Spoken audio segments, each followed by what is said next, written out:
Hi students, and welcome back to Math Mr. G. I'm here to go over grade 4, mission 5, lesson 3.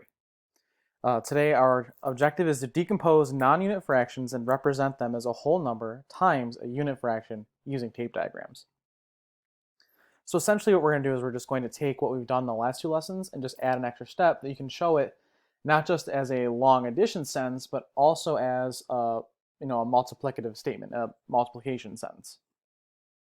So to first do that, we're going to just follow the same steps we followed before and count up what we have here for pieces and create some unit fractions. So we have 1, 2, 3, 4, 5, 6, excuse me, 7 pieces. So each one of these is worth 1/7 all the way across. So we have 7 of these. So like we were doing last time, we could do 1/7 plus 1/7 plus 1/7 all the way through 7 times. But an easier way to do this, to show this, is to show that we have 1/7, and we have, if you multiply, 7 of them. And that still gives us our 7/7, or just 1 whole.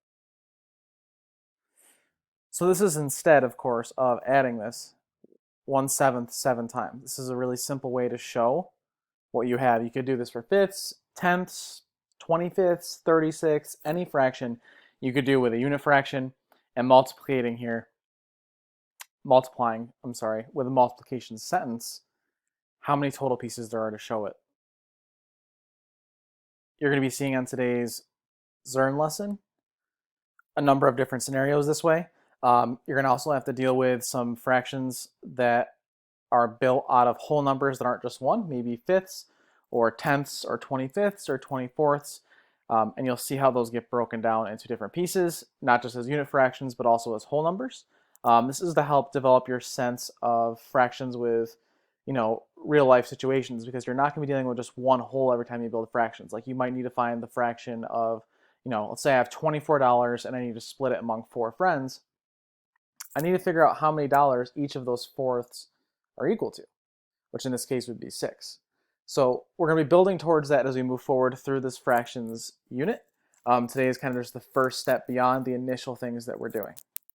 I look forward to seeing your work, and I will talk to you guys tomorrow.